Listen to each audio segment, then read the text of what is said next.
I'd like to welcome Father Leander.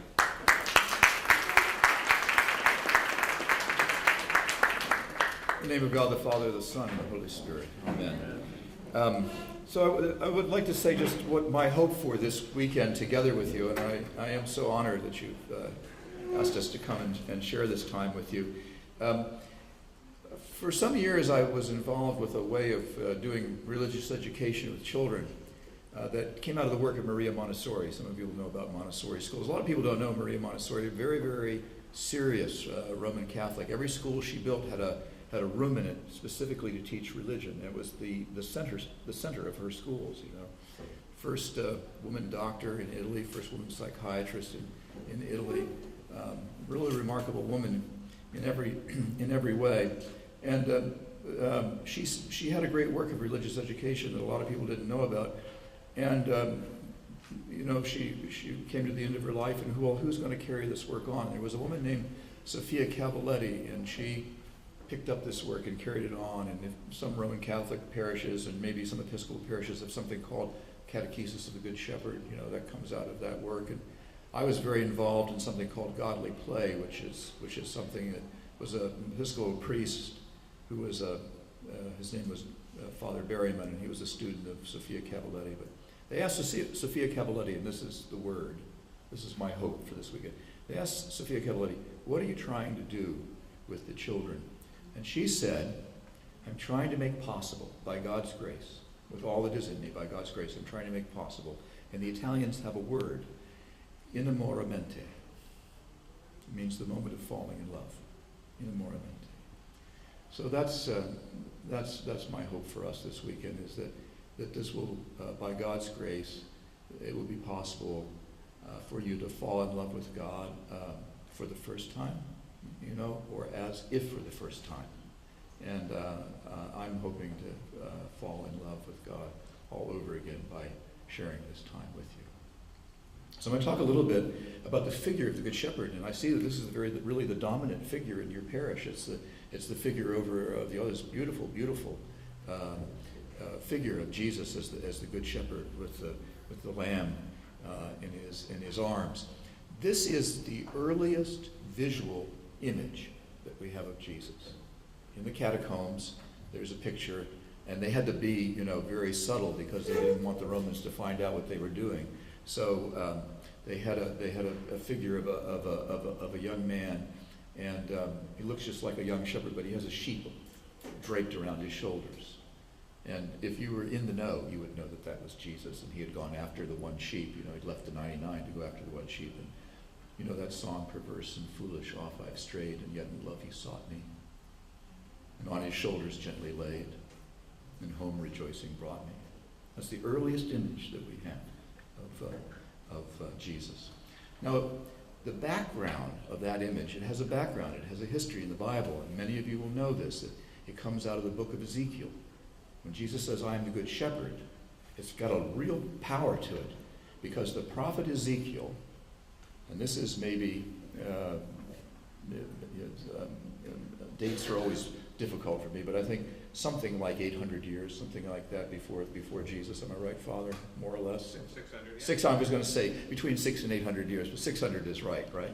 Ezekiel, the prophet Ezekiel.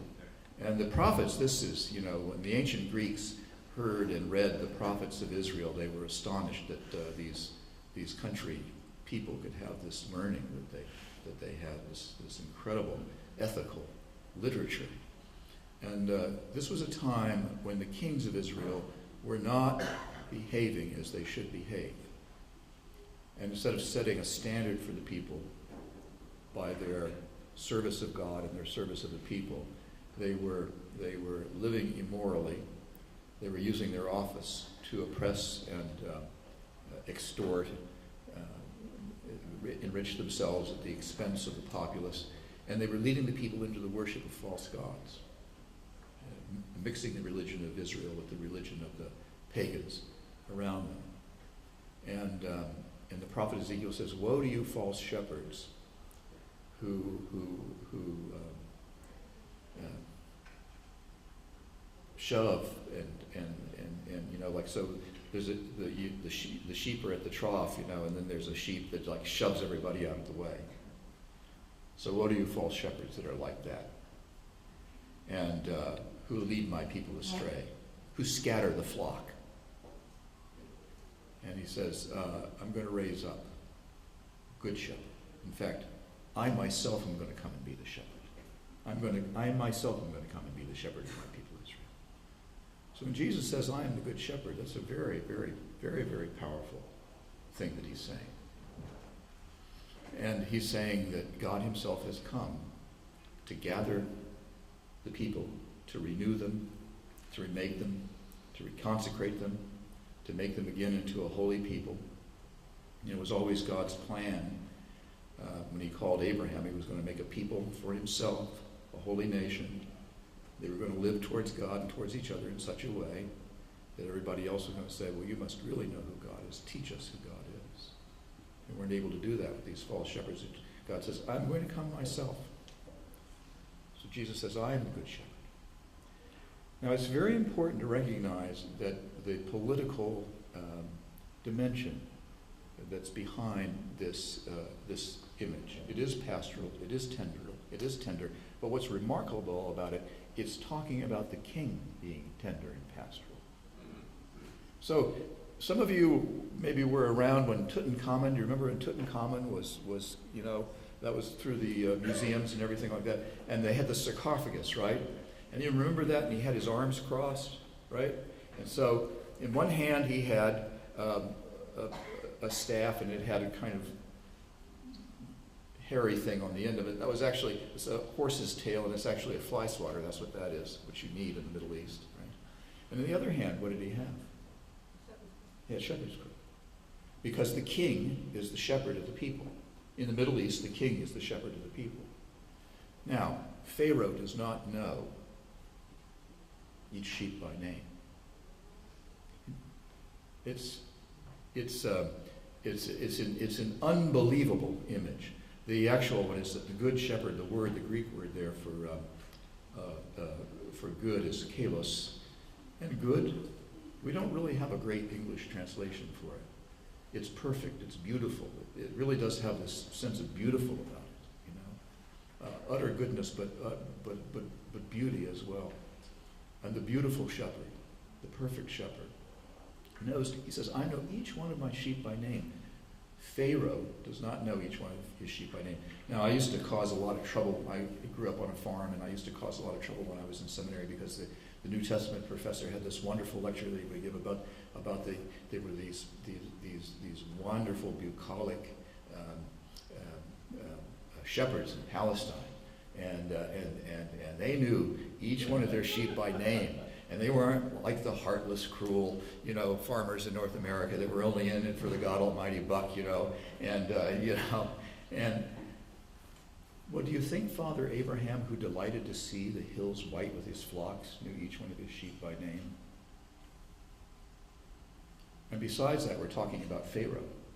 Besides that, we're talking about the kings of Israel.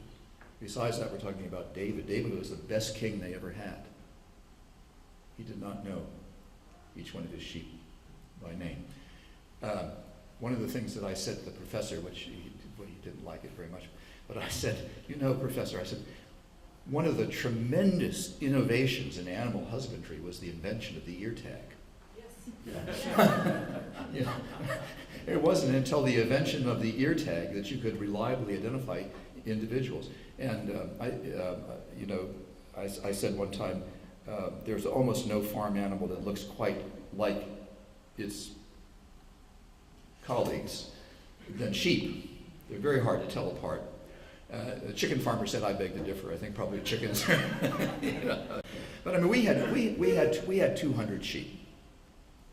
When I was first ordained in northern Maine, I was a mission priest. The mission had no money. We had to make a living any way we could. And like everybody else in the state of Maine, had 5 jobs and still couldn't make a living. And one of the things we did was we had 200 sheep, and we had coyotes that were eating our sheep, and so I got a fence charger from Australia. I kept the coyotes out, and then all the neighbors wanted one of those fence chargers. So the Australians had me come over there. They said, "You're selling so many of these things. Why don't you sell them for us?" So took me over to Australia, and took me out to an Australian sheep farm, and a man and his wife and their kids, they had 2,000 sheep. And that was it. They took care of them, 2,000 sheep. But they didn't have to put them in a barn in the wintertime like we did, but they had 2,000 sheep.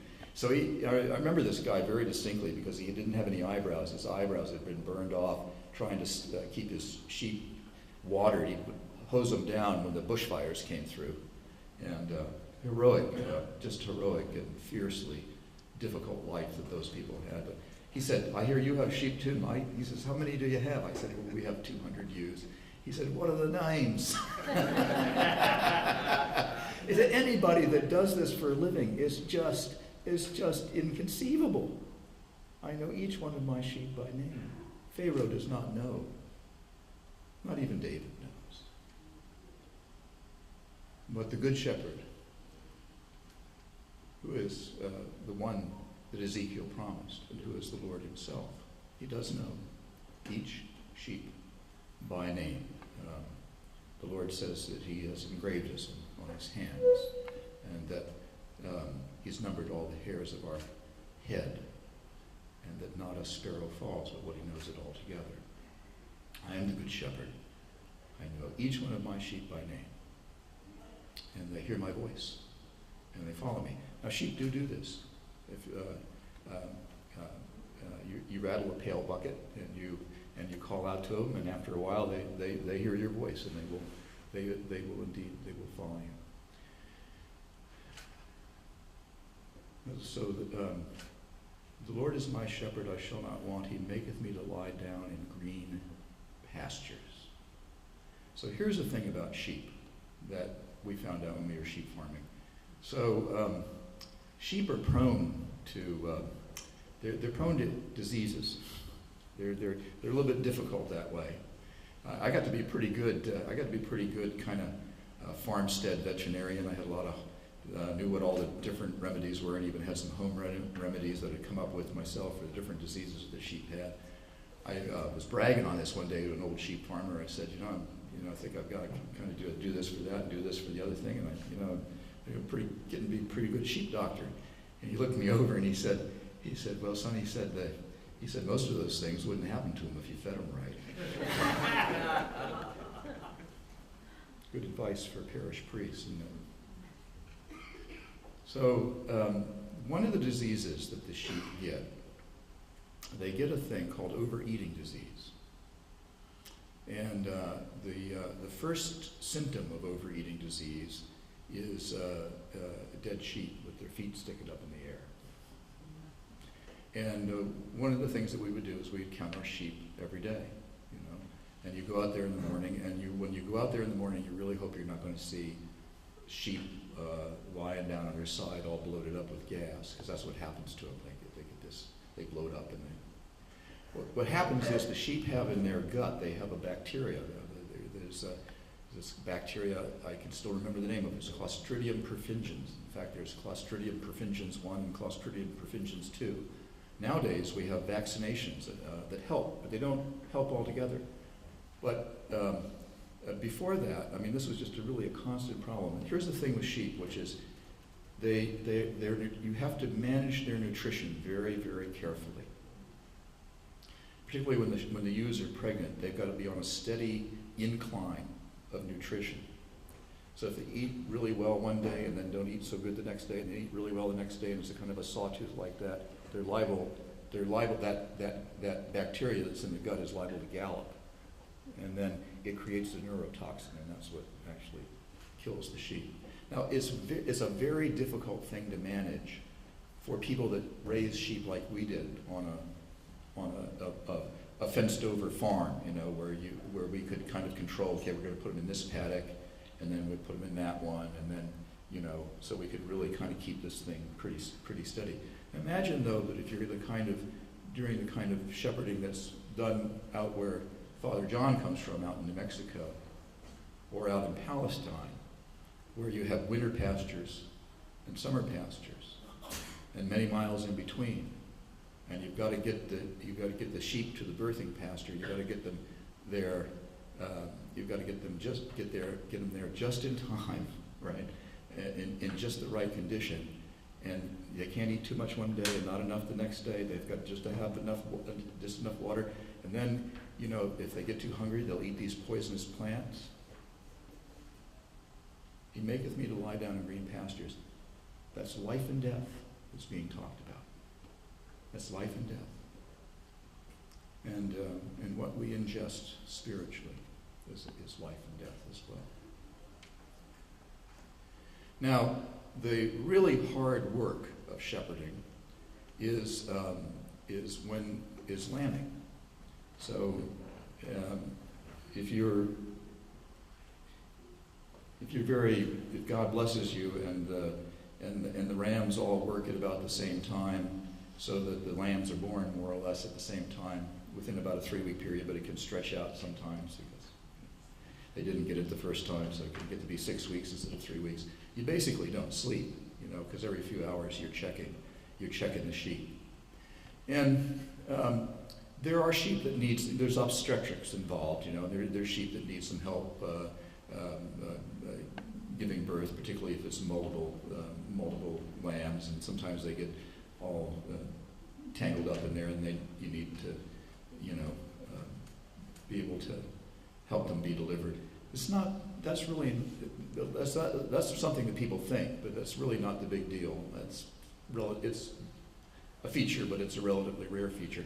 The big thing with any kind of a mammal, and this is sheep, is will they get their mother's milk within the first 24 hours of their life? And you all know that there's this milk called colostrum that the mother, it's true for human babies, it's true for lambs, it's true for calves. And that milk is hyper-nutritional and is full of all kinds of antibodies that protect you from all kinds of diseases that you will otherwise get. Now, there are 3 kinds of lambs. There's one kind of lamb that is born, and it's very vigorous. And when it borns and it comes out, and within 10 minutes or so, it stands up, kind of wobbles up, and it shakes itself off, and it seems to know right where to go and right what to do.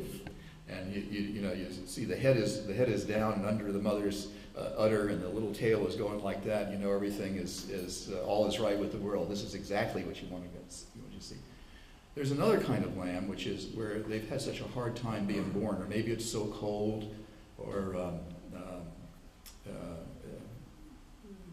delivery was so rough, or something. They're very weak, and they're really not strong enough to nurse on their own. And you can help those lambs. Sometimes it takes tremendous patience. Often it takes tremendous patience, and you're on your knees.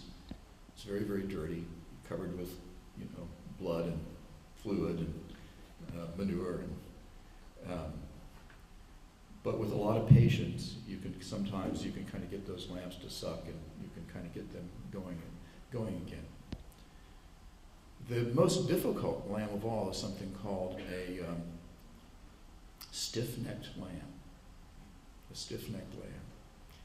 And the prophets say to Israel, you are a proud and stiff-necked people. Right? And the stiff-necked lamb is born very vigorous, very strong. But for some reason it says to itself, I don't need to eat. And so it does everything else but eat. It explores the barnyard, it looks all around, and it's very strong, but it doesn't eat. And of course, if it doesn't eat within 24 hours, it's not going to make it. And those lambs are the most difficult to get to nurse. They're much more difficult than the weak lamb because they fight you. And you put them up to the mother's teat, and they go like this. They they stiff-necked. They arch their neck back, and they refuse to suck. And sometimes, with great patience, you can help them find the food, but sometimes they don't make it. Sometimes they don't make it.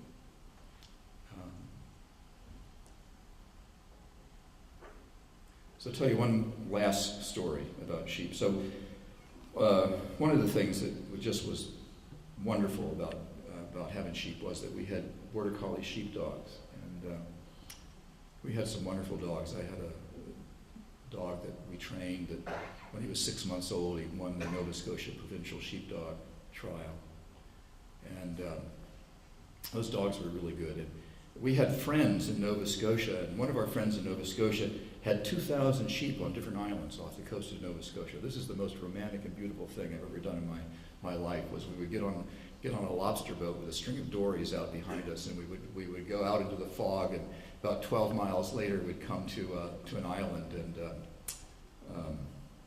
what was the name of the island, Claudia? Seal Island, yeah, Seal Island was this one island we went to. And what we would do is we would build a set of brush corrals down on the beach.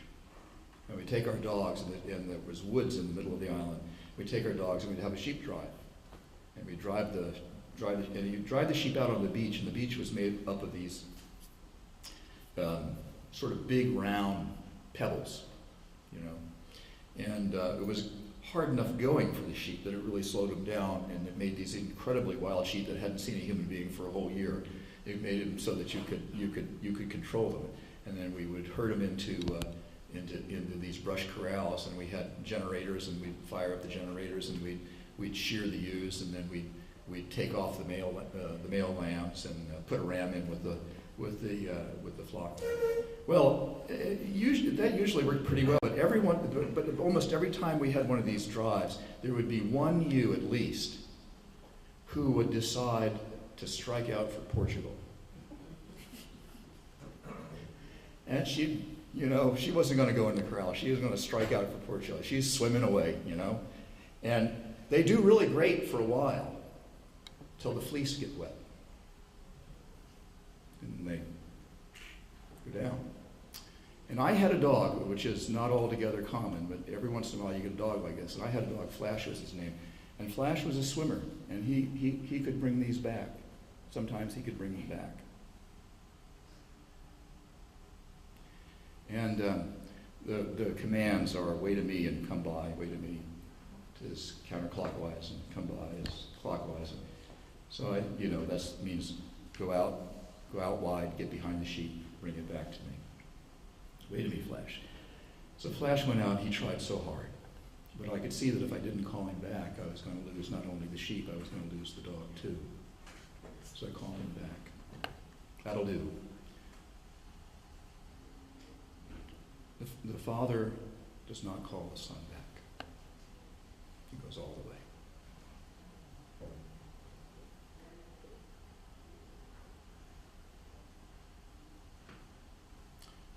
Perverse and foolish off I have strayed, and yet in love he sought me, and on his shoulders gently laid, and home rejoicing brought me.